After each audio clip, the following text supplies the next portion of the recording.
Good evening, ladies and gentlemen. We're really delighted, actually, to welcome you to something that we're doing a little bit differently tonight. We hope to enhance your experience of knowledge tonight to a new level of consciousness, because we want to facilitate a psychological principle that I've explained to some of the people that we've been chatting with, is that when you create information and it's accompanied by enhanced sensation, it's more likely to create a sort of stronger neuronal activity in your brain, so really fires and wires. And so we wanted to sort of set up tonight with the grass underfoot, the connection that you make with the sensation, and lots of other things which I'll explain more about later. Because this is not your average professorial platform, but then Helen Storey is not your average professor. And when we were speaking about this, Helen was saying she didn't want to do just any old chat about her work. So she's engaging with the Department of Applied Psychology in Fashion here at London College of Fashion. It's a brand new MA and MSc course to tell a story of work reflecting life lessons. And just important, I think, to say a little something about psychology and why it's so crucial to apply to fashion, because it facilitates the investigation of thinking, behavior, and creativity, for instance. So we can begin to, through study, define elements that are involved in, let's just look at creativity, to find out what it is that we do as human beings. So creativity is very well studied and is defined as the offer of something new, novelty, but useful. And we might ask if contemporary fashion delivers to this level, or if there's maybe more to creativity, and how can we be more creative and more open? Professor Storey MBE is a designer and social artist who has instinctively explored the deeper meaning of creativity. I'm just going to take you through a little bit of her CV. Helen began at Valentino and moved on to design for Lancetti and Belleville Sassoon before creating her own label. Clients included Madonna, Cher, Michael and Janet Jackson, and Prince. And in 1991, she won the Most Innovative Designer of the Year. Commercial catwalk, however, gave way to exploration of creativity. And since the mid-90s, Helen's combined fashion with science to explore fields of biology, neuroscience, and chemistry. And this has resulted in award-winning initiatives and collaborations with people such as Professor Tony Ryan at Sheffield University. Her work has toured globally, and welcome, do come in, and do have a cushion if you want one. We've got cushions at the front if you fancy just slumming it and getting comfy. Not only have tens of millions of people seen Helen's work, but viral campaigns takes her ideas to hundreds of millions of viewers. Since 2013, she's dedicated all her time and research towards climate change, and you might be getting a sense of a theme here tonight.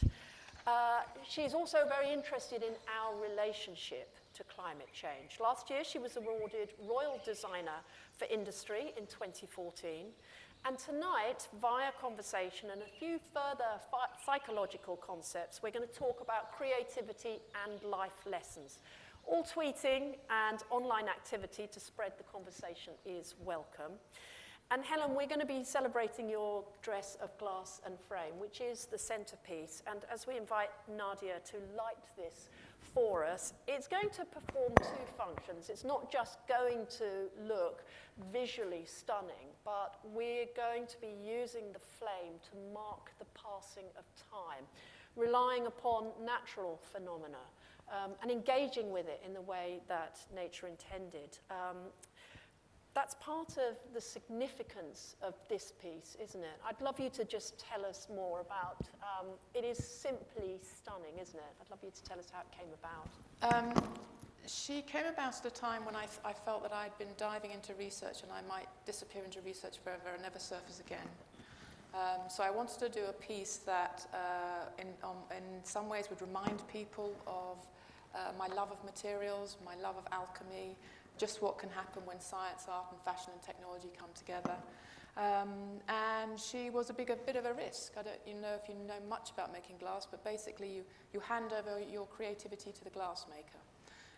So you lose touch with the very thing that you want to create. But out of this came a piece which people seem to find mesmeric. I couldn't have planned it at the time, but everywhere it's been, people, a bit like staring into a fire, you know, there's a particular form of contemplation where your mind goes to, and she seems to have that quality. And the flame, I think, is meaningful on lots of different levels, isn't it? You know, it's a very female force. It's placed at the kind of center of growth, creativity, excitement, a force of nature. Was that, you know, did you have in your mind, this is what I want to create and I can get straight there? Or was it? I think I started off thinking I just wanted to make a frock that was glass. But when I went into the foundry and I saw exactly what happened, a totally male environment, a male environment that hadn't changed for hundreds and hundreds of years, the relationship and the physicality of making. I wanted to do something that kept that process alive. So she's obviously very female, it was a very male environment, but actually watching glass become neither liquid nor solid is almost impossible to create in an installation. And originally I wanted to make a molten woman, but health and safety doesn't let you do that.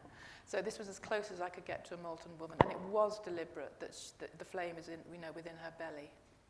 And what have the reactions been to it? Well, when art works, and I don't think one necessarily sets out to create what you would consider good art, it seems to speak to everybody.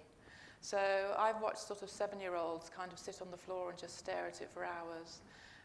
I've watched people who wouldn't normally look at art kind of walk up to it and commune with it. I think it's partly because it's in a female form, but I think it's also the ancient nature of fire. We have a complete primal relationship with water and fire and all the natural elements, which is part of what we're trying to do here tonight. And a bit like the more successful science and art projects, I've realised that on the one hand it's fashion, and so you can smuggle in an awful lot more under the depths of fashion. Nobody's afraid of a frock, or most people aren't afraid of a frock. And yet at the same time you can impart science in a totally unexpected way.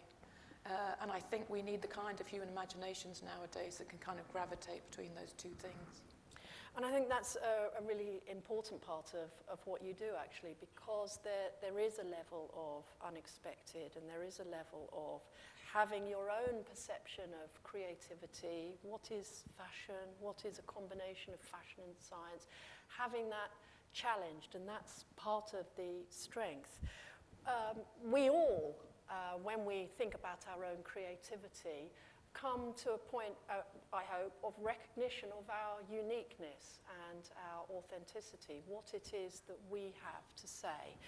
And I wonder when you felt you discovered your special gift. I wonder what, if you were aware of that. Late. These are the humble beginnings in Bloomsbury, 2 rooms and a blanket split in 2 for curtains, but grew up with a father who was a writer. So very much had a sense that creative courage was sometimes what could be almost considered ordinary, and being able to see the enormous work ethic that goes behind writing.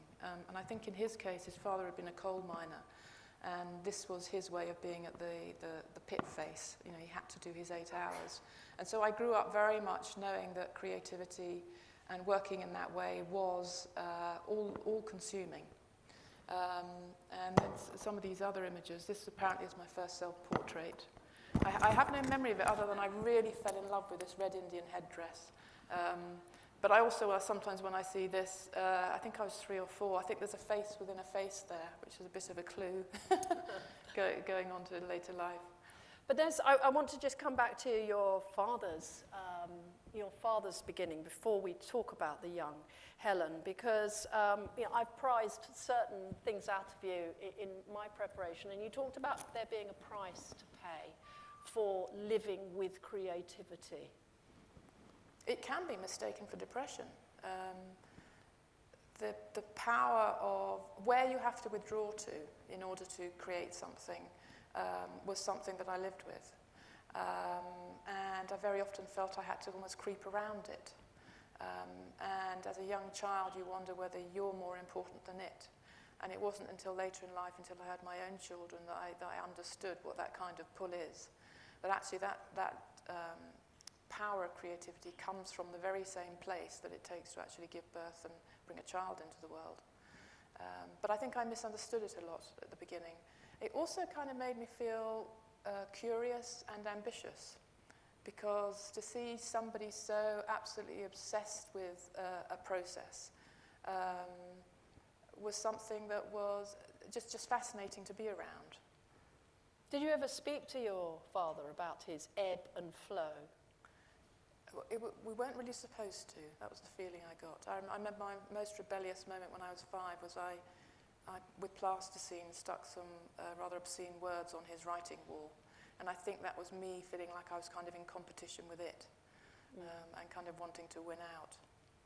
But just seeing the trance-like concentration that it takes to be taken over by creativity was something that I saw every day. So that's, to a certain extent, perhaps when we begin to suspect that we are creative or that we have something to offer, happens at different times for different people. And I want to draw on another psychological concept, which is self-concept and self-knowledge being fluid and malleable constructs. Sometimes we feel highly creative, and sometimes it's disappeared and we feel like we've lost a part of ourselves. So how we view ourselves and how we feel about ourselves is contextualized by our environment, our developmental experiences, and our perceptions and expectations. And so we came to a picture there of young Helen. What were your perceptions and expectations of yourself at age 12, is that? That's age 12, yeah, very precocious age 12. And before, I would never do that now with fur. It wasn't mine. But I think partly because I went to a very experimental school, it's best to call it that. Most of my learning was done in bedrooms with girlfriends. So this is where where the self was invented, if you like. None of it came really from school. The most that I learned from school actually happened outside of the classroom. It was in the corridors between lessons, it was in the playground, it was before school and after school. And when I ended up leaving with 1 O-level, my dad said, well, at least you've got an education in people.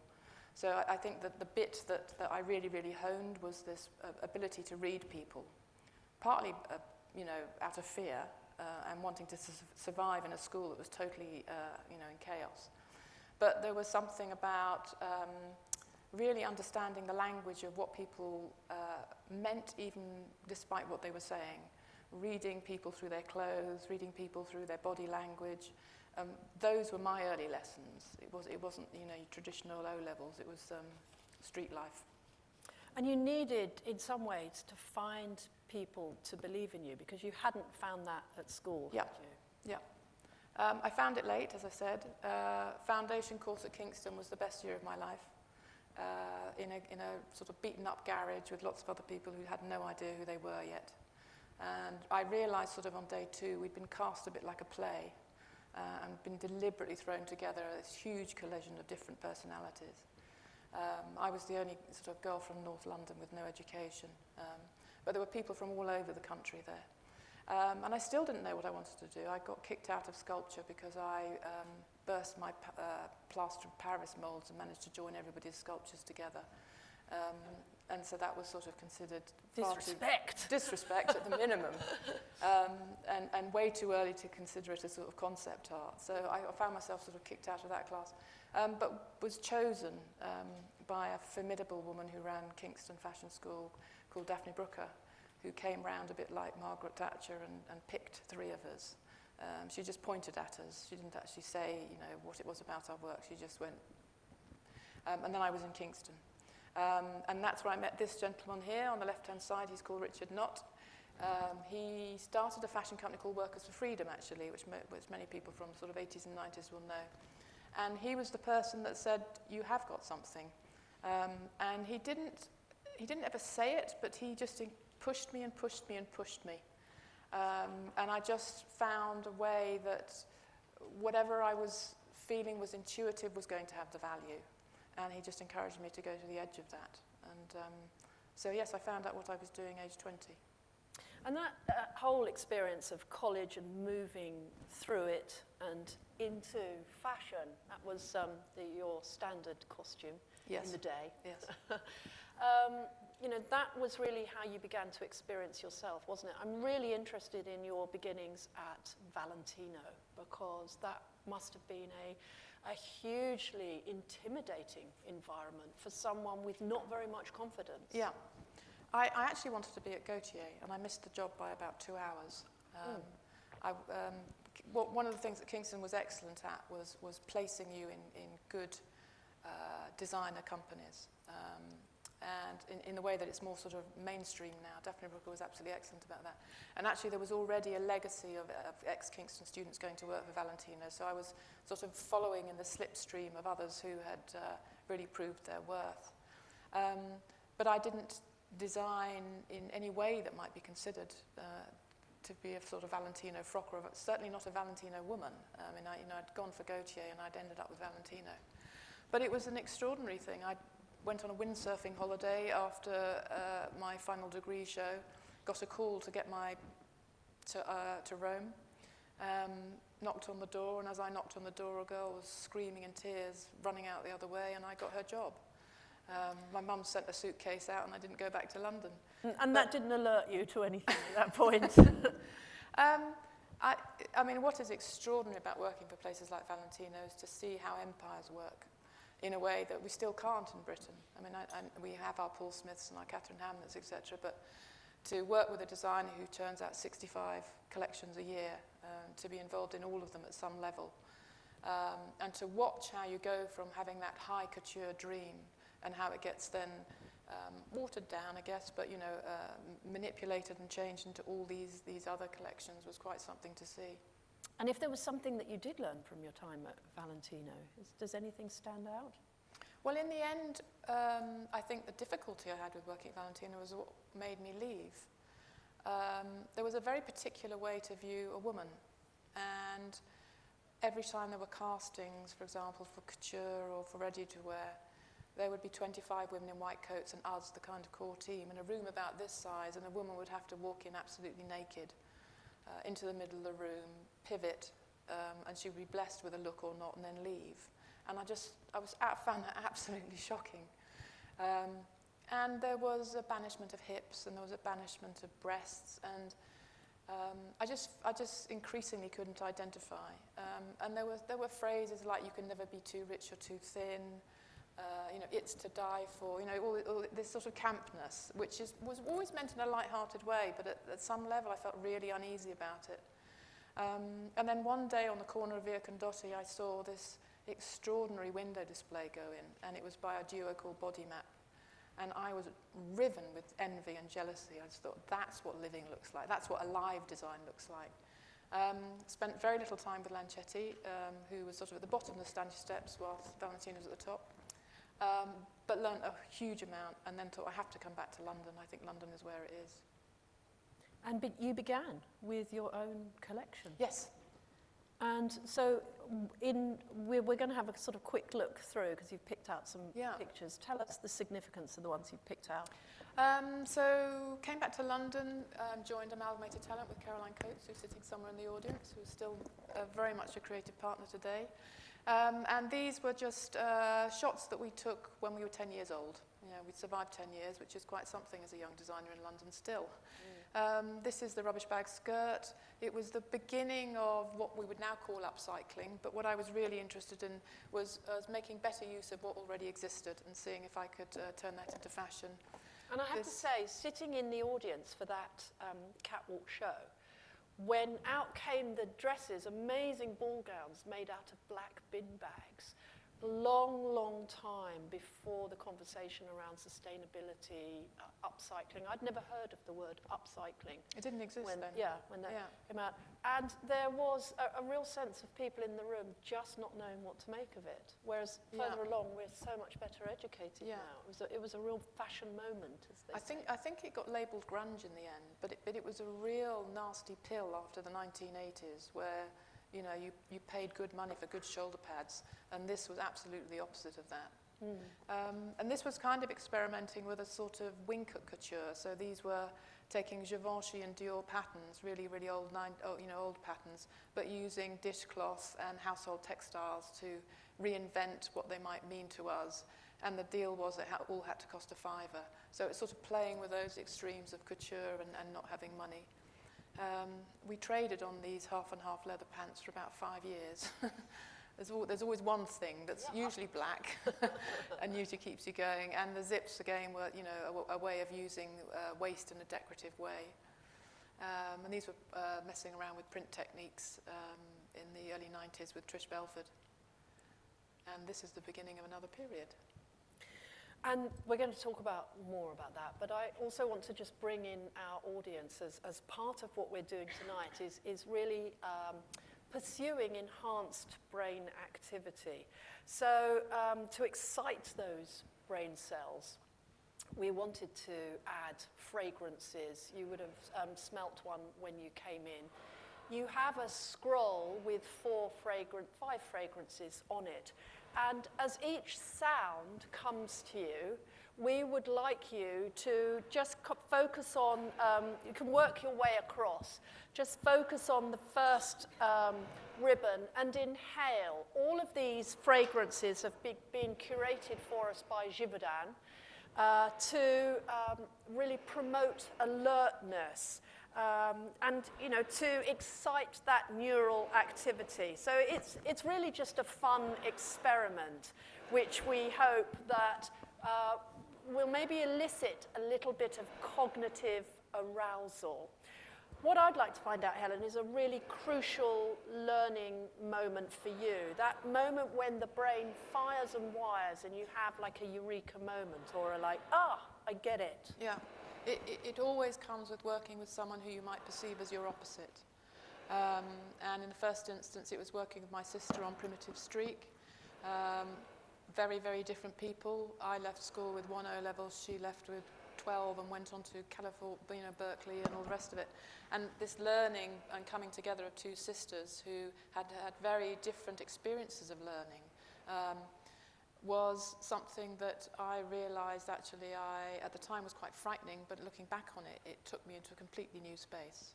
And especially when there's trust, which was good with my sister, because obviously that was the first kind of science and art work that I did. But then moving on to working with Tony Ryan, there were lots of other projects in between, but there was something about the nature of chemistry, something about how materials come to be and how materials dissolve or die. I became really fascinated by. And so in terms of kind of neurons firing, again, it was this idea of a collision of two very different imaginations coming up with something that's actually better than either two of them could on their own, and creating beauty out of difficulty. So this, for example, was really a collection that was about our dwindling materials around, on our planet. But you can't talk to people about disaster and doom and gloom and all the rest. But you can if you use beauty, and you can if you use awe, and you can if you use humour. And this was the sort of first time that we had done that. So whilst to begin with we couldn't get the science funding because what we wanted to do was make bottles disappear, I said if I could make fashion disappear and dissolve, could that have funding? And they said, yes, that's art, you can have money for that. So that was back in the day when science used to give money to art, long gone. But that was quite a really special moment, which I know was recorded when you did it, because you did have a presentation here. Yeah. Where you did, and I don't know if anybody's familiar with it, we watched you create the most beautiful designs, and I think there was a sort of gelatinous fabric involved, wasn't there? And it was very sort of prototype, very conceptual, but lovely, lovely things that you then just showed to some water, didn't you? Yeah. Poof. So the idea of destroying beauty in front of people, I mean, one of the biggest leaps of imagination we have to make is that some of the things that are happening to our planet and us we can't see. And those that have the greatest power to do something about it are going to be the last ones to be affected. And so actually being able to give people in the Western privileged world, where climate change for them is just a day that's slightly too hot or a day that's slightly too cold, using art and using fashion, using science to make these things real to everybody, so there's a democracy around the knowledge we have about the state of our planet, is something that I think we can be in service to. It's certainly us in the arts and culture. And so destroying something beautiful right in front of you, that's a great way to get that message across. Yeah. Was it hard to do it, or were you set on what the message that you wanted to make? It's where I experience just how strongly I feel about things, because the dresses, including the research, took 3 years to make. But if you dropped them in a bucket of water, they were gone in 15 seconds. And that's kind of the point, you know. Yeah. That's the place that we're in at the moment.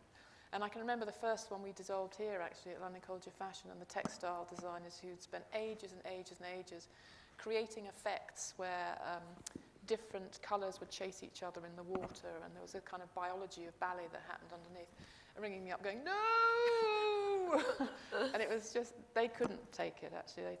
They'd put so much into it, and it was like setting it on fire, only we were using water.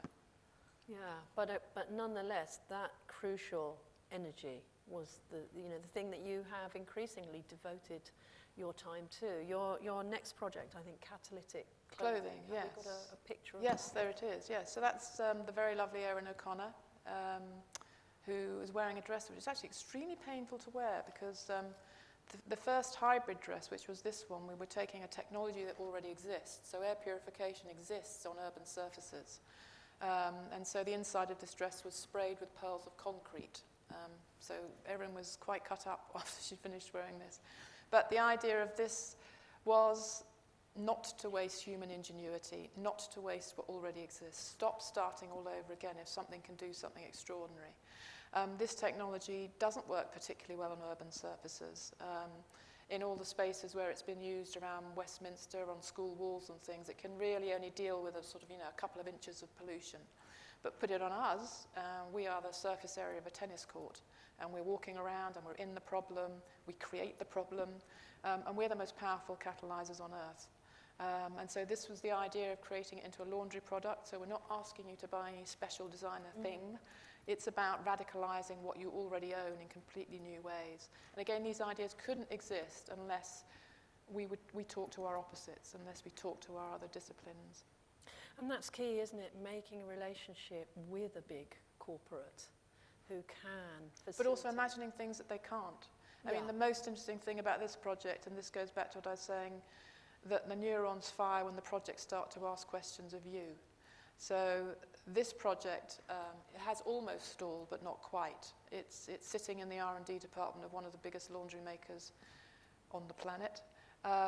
We've discovered that it does two things. It knocks out perfume. It thinks perfume is also pollution. It's not intelligent in that sense. And how do you take an industry that is absolutely predicated on smelling something to say it's clean, to deal with that? And the other thing is you can't just purify a patch of air called, Unilever, Ecover or P&G. Everybody has to do it. So it needs a new business model. So the idea you can come up with a question or a research question actually then turns around and says, fine, but you've got to behave differently for this to work.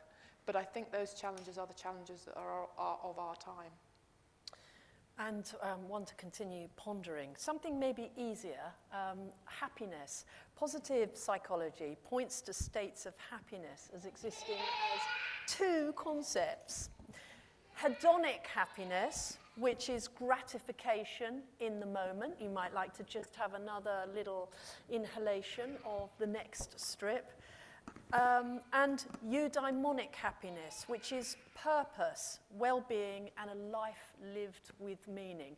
It's the combining of those two types of happiness that allow us psychologically a psychological wholesomeness. So how do you combine those two types of happiness in your work? Well, it won't be any surprise that a bit like I was describing, that I sensed that my father disappear when he was involved in the creative process. One of the most amazing things about being in creative flow is that you are freed of the self. And so some of my happiness, these are all very random old sketches from fashion days, but some of my happiness has come when work appears to design itself. You get into a space and it literally tells you what it needs to be.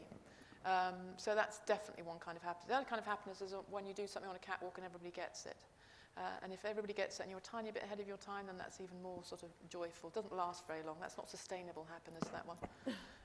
But this is the other one. So again, it's to do with being in a relationship, and it's bonding, and it's something that takes you out of yourself.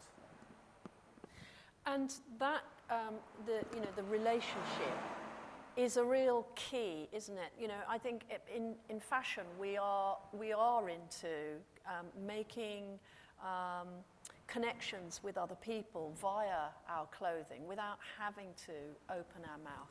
How important have significant relationships been in your life? Very. I mean, obviously very. In my work, it's also been about taking a risk with somebody in relationship. So it's not only a case that you've never met before, but I find that if you have life motivations in common, then actually it doesn't matter from where either of you come from. And then if you find something worth solving, a problem worth solving, then that seems to be the sort of winning recipe. It means you never make a fool of yourself, because you're actually both a fool. So there's an equality there. And you're always in service to something that's more important than the collaboration itself. And that stops the ego getting in the way. It stops you doing it for the wrong reasons. So I think those are some of the qualities that being in relationship with the other has in terms of creative output. Have you managed to avoid conflict? We're listening to a lovely, serene soundscape of waves, but conflict also sometimes is a necessary part of creativity, or is it? I've certainly seen conflict in collaborations. I think I've probably collaborated, if I was to sort of add everybody up, with maybe 200 people. I think I've only fallen out with one, and she was absolutely nuts. So she probably would have fallen out with anybody. That's quite a testament, to work with so many people and keep everything. It might go back to the playground. I can spot danger at, and I can spot the good in somebody, and I can spot the difficult in somebody, and it actually makes and the potential in somebody. And I think I know when to shut up and listen. Deep listen, and I think I also know when to step in and kind of be slightly provocative, or the repertoire of collaboration is often, what I'm about to say might sound stupid, or I know this sounds naive, but artists ask questions of scientists that scientists would never ever think to ask. And again, if you think about what the world needs right now, we need those questions. We need to live questions. Because the answers are going to be quite hard to come by. Let's talk a little bit about some of those areas of conflict. I'm going to summon another psychological concept around post-traumatic growth. Positive psychologists say that bouncing forward, as opposed to bouncing back when you've experienced a setback, can take place after any crisis, perceived pain, loss or trauma. And it is this trauma that offers us a real opportunity for growth and understanding, a chance to expand our souls, our knowledge, or our creativity. So if we think of setbacks and trauma as really perhaps an opportunity for gain after the pain, I wonder whether you can look at setbacks in your life and think that, as difficult as they were, they offered that chance to bounce forward. I think there's some parallel between the ability to bear and the ability to create. So it's important that you say after the pain, because there are, in different circumstances, pain that feels absolutely unbearable, and where you feel like you're putting one foot in front of the other just simply as an act of faith. And all our friends around us, one way or another, have gone through those things. And I think increasingly, actually, as our generation gets older, and we're met with disease and all sorts of things, there are an awful lot of very dark journeys that are being kind of trodden, as it were. But I experience life as material itself. And so once I do get through something that is deeply shocking, before I try to make sense of it, it suggests to me that something needs to be done with it. I don't think I sit in damage. I think I don't say I try. It seems to me that life experience, for good or bad, is a material. And then I try and put that into the work. I mean, in some ways it's in her. And very often in fashion collections, you can see it more clearly. You know, fashion collections are a place where historically you can either do something that's autobiographical or historical. You can tell a narrative really easily. But equally, when you put science and art together, you can tell a narrative of a completely different quality. So tell us a little bit about what you were feeling when you designed, this was your fetus dress, wasn't it? Yes, I was a bit pissed off for that period. I was 26 and I was running my fashion company, and my mum didn't tell me you couldn't do both. She said you can do everything. And I found that very, very difficult, and realised that it's not just a question of how you manage your time. It's actually about how you manage that part of you that creates. Having a baby. Having a baby, yeah. Bringing a life into life.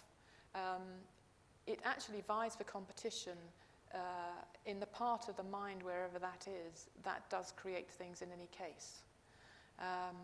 And it's impossible. It's still impossible for women, I think, to be able to balance those two things.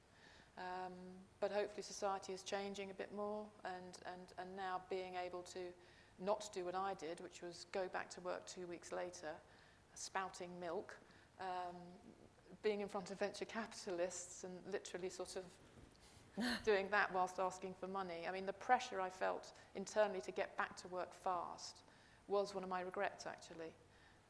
I wished I hadn't rushed that part. Doesn't come again. No, it doesn't. But you found ways to bring that sort of raw creativity into your work, didn't you? Tell us about the Rage collection. Well, the fetus on the, and we had, you know, men wearing fetuses on the T-shirts as well. But this came from the same collection, Rage, which is a much more pure piece, I think. Doesn't look angry, but it looks like it's designed itself, I think.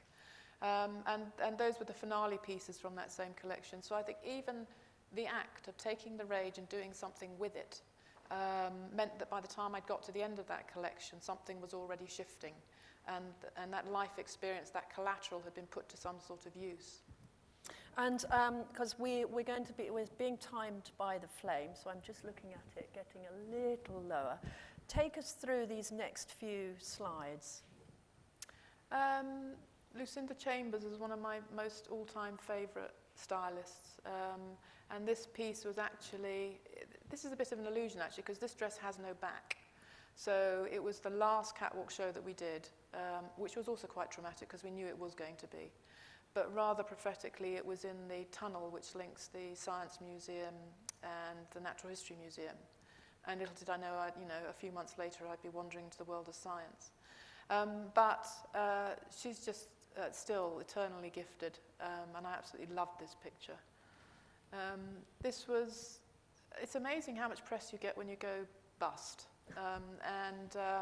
This, I think mainly it's like looking at a human story, and having a name like Story didn't help. But the process of going through receivership, and some of the oddities. So 1 minute you're in business and the next minute you're in the dole queue, and very, very weird experience where people tapping me on the shoulder asking for my autograph in a dole queue, and I just could not put those two things together. But such is life for a young British designer. You know, you can be here 1 minute and gone the next. So flexibility is key, but also you were grieving also because yes. It had been a very difficult time. Yeah. Your husband had been extremely ill. Yeah. He'd been very involved with the business. Yes.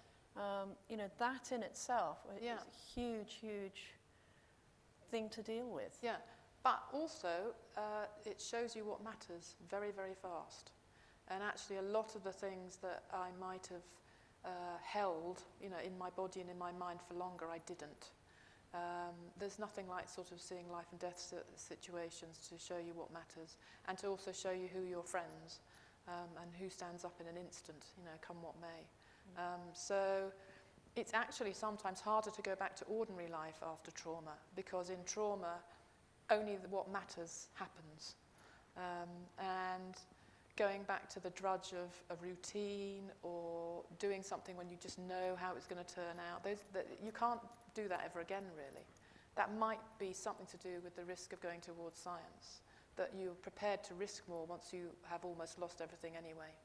So you took a moment really to review your fashion career thus far in fighting fashion. Yeah. And that was a kind of risk. I didn't know if I could write or not, but I really... Turns out you could. Well, in one chapter, I reckon.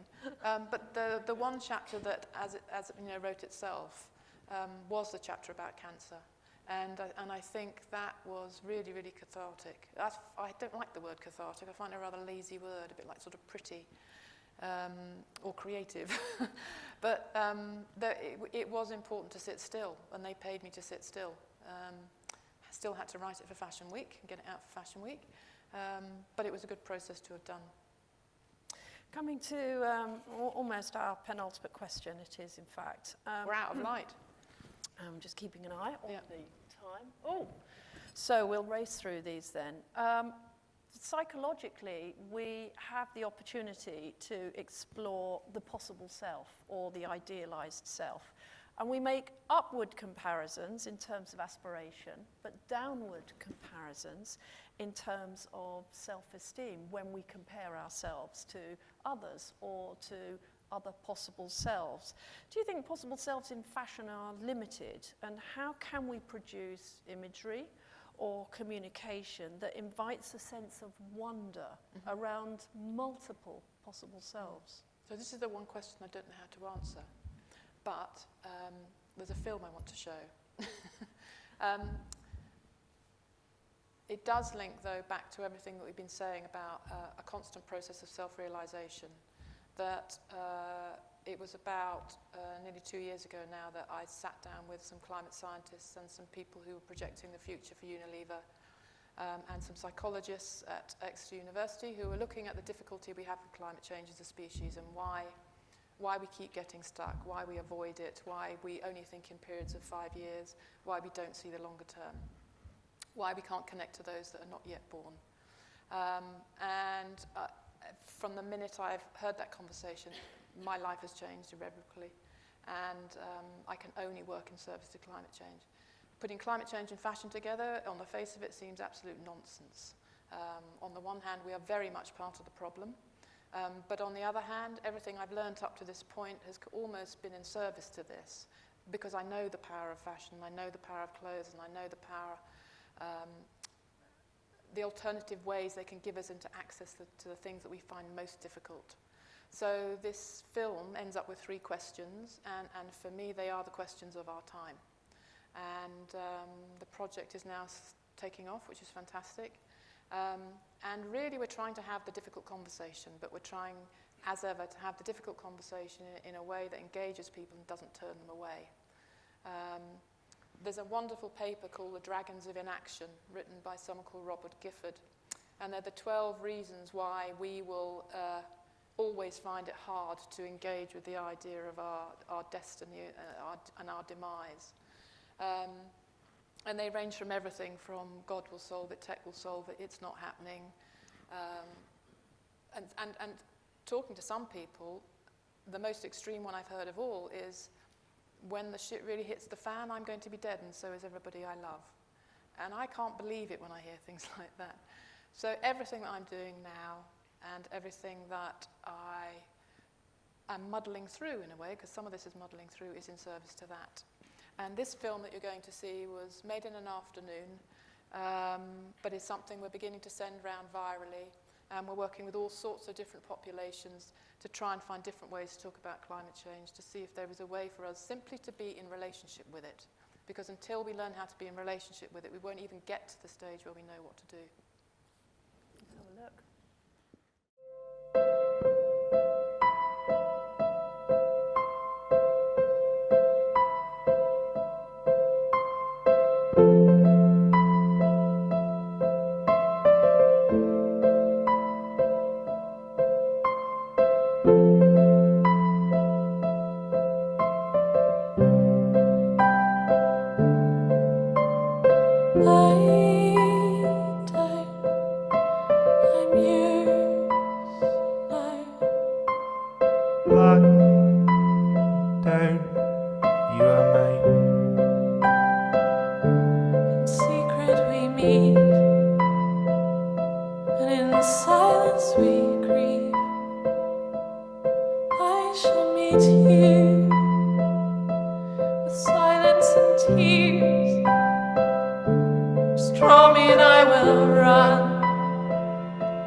So final question really, what would you like people to get out of tonight if there's something to take away? It's sort of a selfish thought in the sense that there's a real sense that what we are required to do as a species isn't written to any of our job descriptions currently. That we are going to have to live like artists. There's going to be no distinction between day and night. There's going to be no distinction between work and living. There's a sense that we can't go to sleep or wake up like we used to. And I think all of us have gifts. We all came into the world with gifts. And they all need, in my selfish thought, they all need focusing on this. This to me is the only question there is now.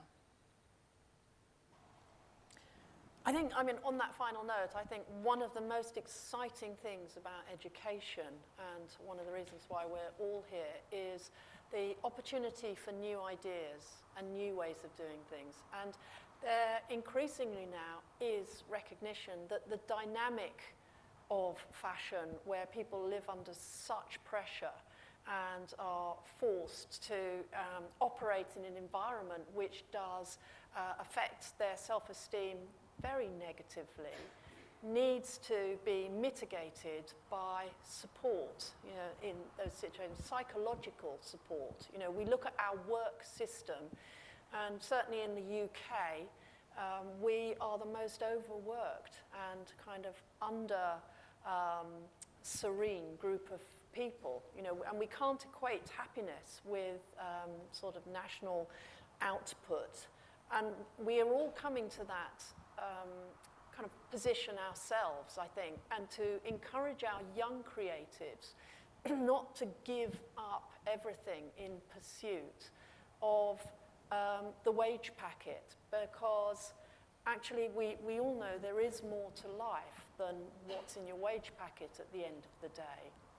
And I think fashion has gone through a space in which we saw it as a beautiful, artisanal, you spoke in the 80s of body map, of creatives really in touch with the product.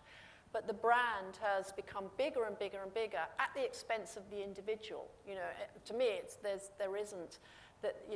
no coincidence of the correlation between the emaciation of the individual on the catwalk who represents the brand, the wasted form, and the huge overblown opulence of the brand itself. And I wonder if we're giving it far too much importance and pulling back for people who are able to take the time to produce something, and we're able to take the time to value it and really savor it. I'm very aware that I went on at length there and that you must be all desperate for a drink. So I would like to ask you, please, before you leave, to put all your scrolls there. We're looking forward to the photo opportunity of it, but also perhaps learning about the collective cognition that you've experienced. But I'd like to thank you very much for being a wonderfully attentive audience, and I know you'd like to join with me in saying thank you very much to a great designer, Professor Helen Storey. Thank you.